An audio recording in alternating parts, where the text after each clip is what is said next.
아, 저희가 오늘은 성경 속 식물 이야기에서 8번째 시간입니다. 쥐염 열매에 대해서 함께 살펴보는 시간을 갖도록 하겠습니다. 쥐염 열매에 대해서 너무나 유명한 예수 그리스도의 비유가 있기 때문에 잘 아실 거라 생각이 듭니다. 아이고, 이게 쥐염 열매, 지금 지난주 거랑 이렇게 해서 지금 위에 제목은 백향목으로 나왔지만 쥐염 열매입니다. 여기서 보시는 것처럼 이렇게 이제 갈색으로 변한 거, 요거 이렇게 따서 이제 먹게 되는 거죠. 이렇게 유사하게 생긴 게 독일에도 많이 있죠. 흔하게 있는 것이에요. 그래서 이것을 쥐염 열매라고 하고, 이렇게 보시면 요 안에 저렇게 약 한 1cm 전후로의 크기에 되는 안에 있는 열매를 가지고 먹게 되는 것입니다. 요 열매에 대해서 우리가 같이 보겠습니다. 쥐염 열매가 영어로는 로코스트리라고 불려지고 있습니다.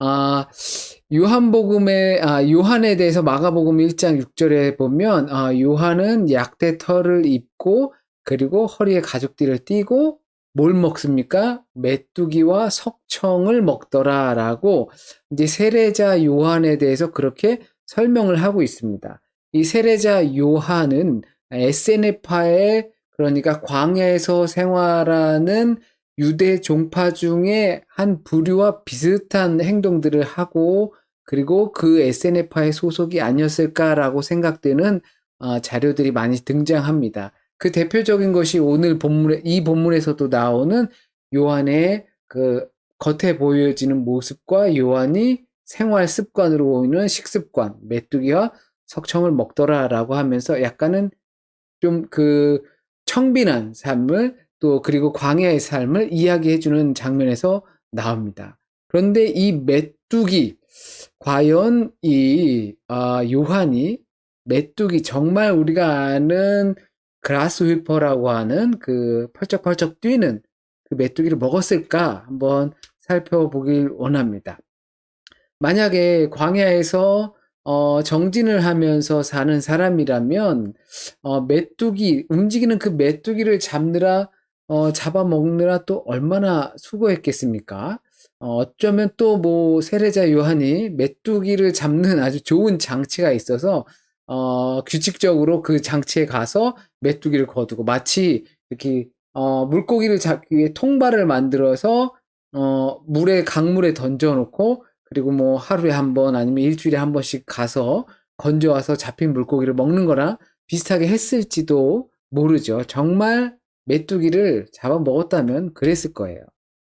그런데 유다 광야는 대체적으로 동편에 이 요한이 거주하고 있었는데, 메뚜기가 살기에는 조금 힘든 상황이라는 거죠. 왜냐하면 녹지가 잘 형성이 되어 있지 않고, 그리고 잠깐 우기 때에만 그것이 좀 녹지가 형성되기 때문에 넉넉하게 풀을 먹거나 이렇게 할 수 있는 형편이 되지 못하기 때문에, 물론 메뚜기가 살지만 그렇게 흔하지 않다라는 지리적 조건 때문에 메뚜기가 아니지 않을까라는 생각을 한다는 겁니다. 메뚜기는 히브리어로 하가부라고 합니다. 그리고 쥐염 열매는 히브리어로 하루부라고 말을 합니다. 그래서 혹시라도 이 히브리어를 그리스어로 이제 옮기고 말하면서 이것이 조금 혼돈이 있었지 않았을까? 그러니까 메뚜기 하가부를 하루부를 하갑으로 착각한 것이 아닐까라고 주장하는 학자들도 있습니다. 그런데 재미난 것은 이 쥐염나무 로쿠스트리라고 하는 영어의 이름처럼 이 쥐염나무가 메뚜기 나무라고 불려지는 데에서 우리는 힌트를 조금 얻을 수 있다고 합니다. 그리고 초대교회에서는 이 쥐염나무, 아까 보셨던 그 쥐염나무의 열매를 세례 요한의 빵이다라고 불렀다고 합니다. 그러니까 세례 요한은 이 쥐염 열매를 빵 식량처럼 먹었다라고 전승이 되고 있었던 거죠. 그런데 그것이 하루부라는 히브리 말이 조금 그리스어로 전달이 되면서 메뚜기로 전달이 된 것이 아니겠는가라고 생각을 하는 것이죠. 그리고 그것이 쥐엄나무라는 그 메뚜기 나무라는 별칭처럼, 그리고 세례 요한의 빵이라고 불려지는 별칭처럼 혹시 그렇게 전승이 잘못된 것이 아닐까라고 생각하는 부분이 있습니다. 자, 그렇다면 우리가 알고 있는 이 쥐엄 열매의 가치는 어느 정도나 될까요? 또는 이것이 귀한 열매인지, 아니면 흔한 열매인지, 아니면 정말 쓸모없는 열매인지. 출애굽기 30장 13절에 보시면요. 무릇 계수 중에 드는 자마다 성소의 세겔로 반세겔을 낼지니 한 세겔은 20게라라. 그 반세겔을 여호와께 드릴지며. 그러니까 모든 그 계수 안에 들어가는 사람들은 이 성전세를 내야 되는 거죠. 이 성전세를 낼 때 반세겔을 내는 겁니다. 그래서 한 세겔이 20게라, 그리고 반세겔은 10게라 이렇게라고 하는 것이죠. 이 게라는 것은 측량 단위예요. 무게 단위를 뜻하는데요. 자, 1세겔이 20게라, 그죠? 그리고 1게라는 0.2g이라고 합니다. 그리고 그 1게라를 보통 이 쥐엄 열매 한 알 정도로 생각을 한답니다. 그것이 보통 0.2g 정도 간다고 합니다. 그래서 이것을 후에는 또 보석, 다이아, 흔히 다이아를 캐럿이라고 하잖아요. 1캐럿, 2캐럿, 3캐럿 이렇게 하잖아요. 이 캐럿이 0.2g을 뜻한다고 합니다. 그러고 보니까 이 한 알, 아주 작은 건데 나중에 보니까 1캐럿, 굉장히 귀한 가치로 측정이 되는 것처럼 우리가 조금 느낄 수가 있게 돼요. 자, 그러면 더 자세히 보면 이 아람 사람이 사마리아를 에워싸므로 성중에 크게 줄여서 나귀머리 하나에 은 80세겔이요 비둘기똥 4분의 1 갑에 은 5세겔이라 하니, 이렇게 열왕기하 6장 25절에서 그때 당시 상황이 얼마나 어려웠는지, 지금 포위된 상태에서 모든 물가가 지금 유럽의 인플레이션보다 더 심각한 인플레이션을 겪고 있었던 상태입니다. 그리고 이 미드라시라는 그 전통 유대 문서 중에는 어떤 유대인이 오직 쥐엄 열매를 먹을 정도로 궁핍한 상황과 고난을 겪을 때야 비로소 하나님께 회개할 것이다 라고 이렇게 말을 해주고 있습니다.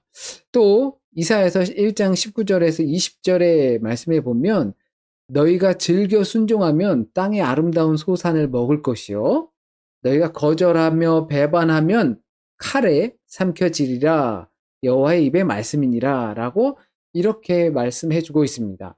그러니까 미드라시라는 데서는 결국 사람이 진짜 궁핍해서 이 쥐엄 열매를 먹을 정도로 바닥까지 떨어지면, 그러면 그제서야 하나님께 회개를 한다라는 거죠. 여기서 무엇을 느낄 수 있냐면 이게 사람이 먹는 게 아니구나, 정말 그지들도 먹는 게 아니구나 라는 생각을 하는 거죠. 그런데 그 사람들이 정말 처참해져서 쥐엄 열매밖에 먹을 게 없는 상황이 처한다면, 그렇다면 하나님 앞에 회개하게 된다라는 것이죠. 그리고 이사야서의 말씀을 이렇게 보면 전으로 따져서 볼 때 순종하면 아름다운 소산, 풍성한 소산을 먹게 될 것이고, 그리고 거절한다면 그리고 배반한다면 어떻게 되겠습니까? 아름답지 못한 소산, 쫄쫄 굶게 될 것이다 라고 말할 수 있겠죠. 그런데 여기서 칼에 삼켜지리라 라고 이야기를 하고 있습니다. 당연히 이것은 하나님의 말씀에 순종하지 않으면 칼이 우리를 잡아먹는다는 거죠. 결국엔 멸망할 것이다 라는 뜻을 내포하고 있습니다. 그런데 여기에 왜 포함시켰냐면요, 여기 히브리어는 기본적으로 모음이 없어요. 아예 이오가 없는 것이죠. 히읗, 리을, 비읍 이렇게만 있어요. 그러다 보니까 읽을 때 이게 헷갈릴 수가 있어요. 하루본지 헤레반지 이것을 모를 수가 있죠. 그래서 이 칼이라고 하는 이 단어가 이 쥐엄 열매의 자음과 똑같은 모음인가요? 자음인가요? 기억 니은 디귿이죠.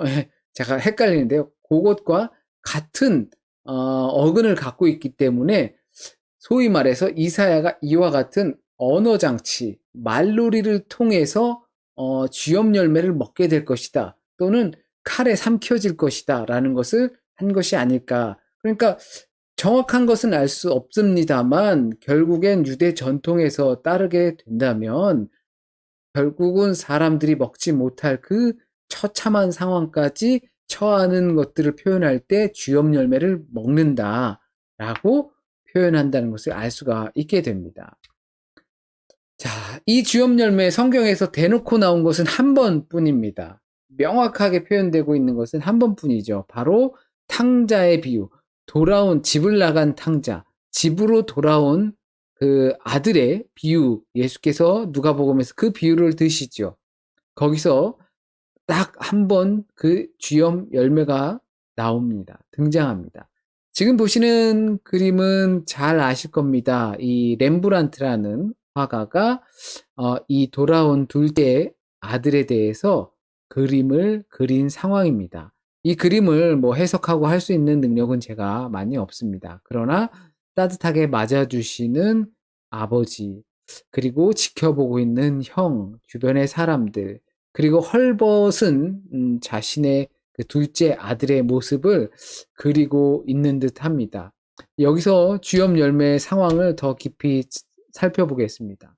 예수께서 비유로 드신 이 쥐염 열매, 비유라는 것은 그 당시를 상황이 어땠고, 그때는 이것이 무엇을 의미하고 이것을 더 잘 알아야 그래야지 그 진의가 무엇인지를 더 잘 이해할 수 있게 되는 아주 어려운 부분이기도 합니다.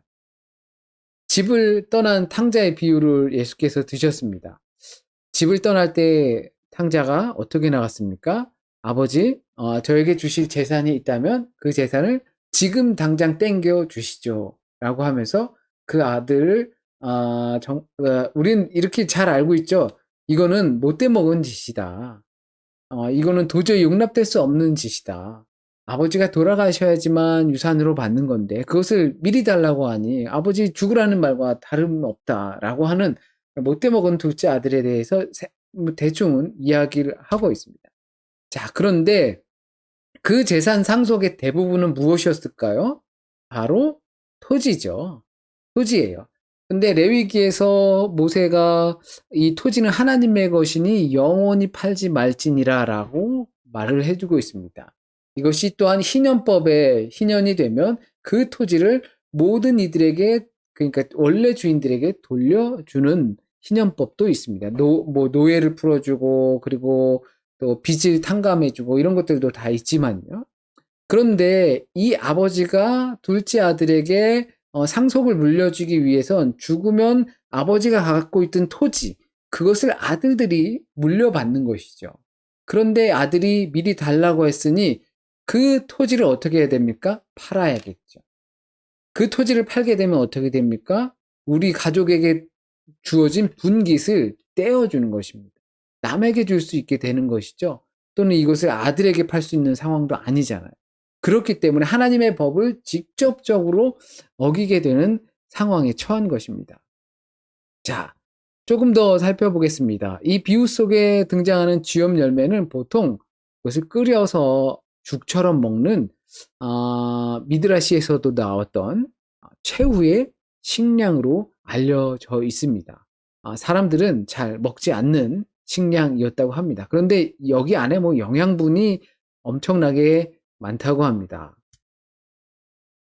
그리고 이 탕자 그 둘째 아들은 아버지의 재산 그것을 다 팔아서 받은 돈을 모두 탕진해버리고 말았죠. 그리고 나서 그 아들이 하는 일은 돼지를 치는 일이었습니다. 근데 유대인들에게 이 돼지는 부정한 동물이었어요. 가까이 두지도 않고 보지도 않고 그리고 먹지도 않지요. 부정한 동물이기 때문에 그렇습니다. 그 부정한 동물을 만지면 나도 부정해지는 것입니다. 그런데 이 동물을 치는 일을 하면서 그 쥐염 열매를 그 돼지가 먹었지요. 돼지에게 먹이는데 이 둘째 아들은 먹을 게 없어서 그 돼지가 먹는 쥐염 열매까지도 탐을 내는 상황에 처한 것이죠. 미드라시에서 어떻게 했습니까? 그것밖에 먹을 게 없는 상황이 처하면 사람들은 회개하게 될 것이다 라고 기록을 하고 있었습니다. 그런데 이 돼지는, 그러니까 우리가 생각할 때 주엽 열매는 참 가난한 사람들, 동물들, 돼지들이나 먹는 거구나, 부정한 동물들 라고 생각할 수 있지만, 당시는 로마 시대죠. 예수께서 비유를 들고 있었던 로마 통치 아래에 있었던 시대입니다. 그때는 어떤 이 돼지를 제물로 바치게 됩니다. 신들에게 제물로 바치기 때문에 이 돼지를 잘 길러야겠죠. 우리가 성서에서 나온 대로 양과 염소들을 제물로 바칠 때 흠 없는 것을 드리잖아요. 그러니까 당연히 로마 전통에서도 제물을 신께 바친다고 한다면 흠 없고 좋은 것을 드리는 것이죠. 그런데 거기에서 돼지를 드릴 때 쥐염 열매를 준다 하면 막 못돼 먹은 거 주겠어요? 나쁜 거 주겠어요? 그렇기 때문에 이 쥐염 열매는 신에게 바치는 제물에게 먹이로 쓰이는 아주 귀한 음식이다 라고 해석하는 분들도 계십니다.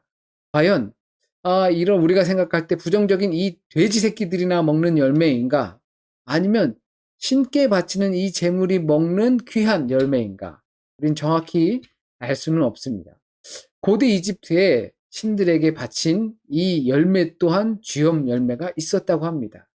그러니까 어떻게 보면 이 열매는 신성시 여겨지는 열매이기도 했던 것이죠. 이 둘째 아들의 상황은 어떻게 됐든 처참하기 그지없는 상황인 것은 분명합니다. 유대인으로서 돼지를 가깝게 해야 되는 상황이고, 그리고 돼지에게 먹이를 줘야 하는 상황이고, 그리고 이방 신의 제물이 먹는 그 여물조차도 먹을 수 없는 상황, 그것을 탐하는 상황이라는 것이죠.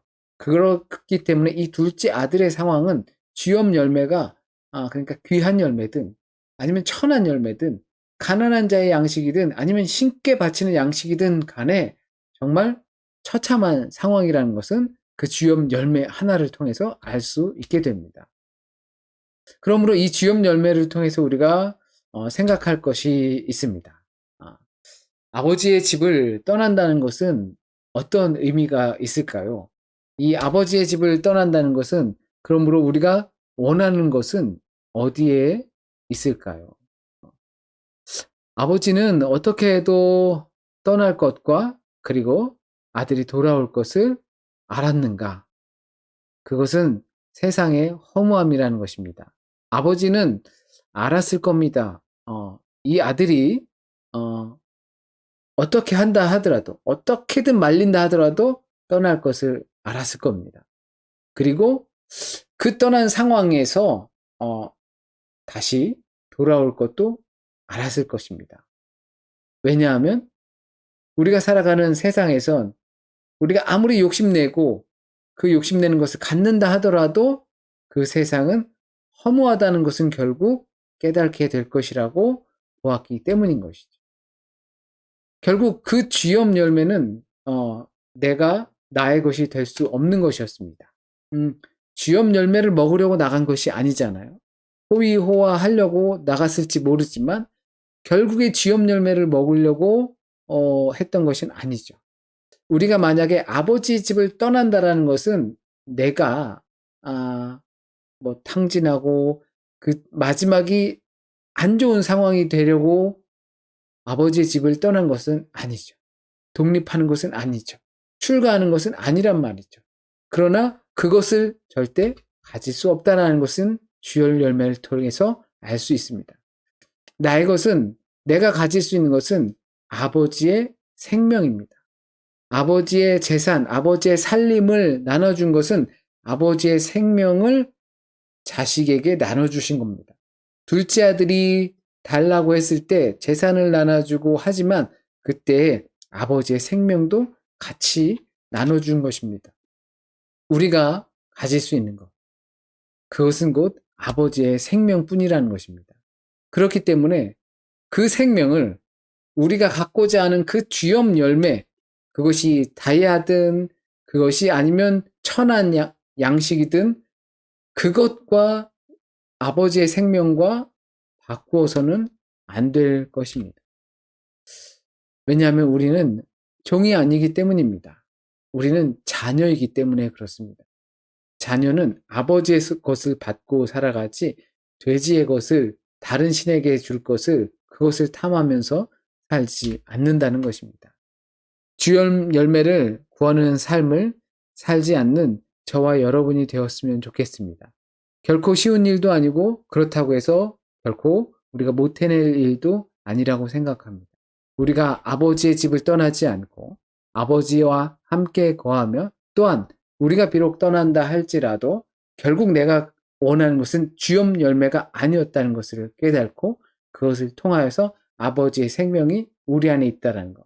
왜냐하면 우리는 종이 아니고 아버지의 자녀이기 때문이라는 것을 우리가 인식하고 그것을 느끼면서 살아갈 수 있는 저와 여러분이 되었으면 좋겠습니다. 우리가 이 주염 열매를 구할 때 우리의 궁핍함은 더욱 깊어질 수밖에 없습니다. 주염 열매, 한편으로는 아주 흔한 이스라엘의 흔한 열매, 유럽에서도 볼 수 있는 그런 열매. 그러나 또 성경에서는 예수께서 딱 한 번 이와 같은 비유를 통해서 드신 열매. 이것이 귀한 열매인지 천한 열매인지 우리는 정확히 다 명확하게 알 수 있는 부분은 없지만 그러나 이 탕자의 비유에서 둘째 아들이 그랬던 것처럼 우리가 갖고자 했던 것은 이 주염 열매가 아니라는 것입니다. 그리고 우리가 아버지의 집을 떠난 것은 이 주염 열매나 먹으면서 살려고 간 것이 아니라는 사실을 우리가 잘 이 비유를 통해서 이 열매를 통해서 깨달아 알았으면 좋겠다라는 생각이 있습니다.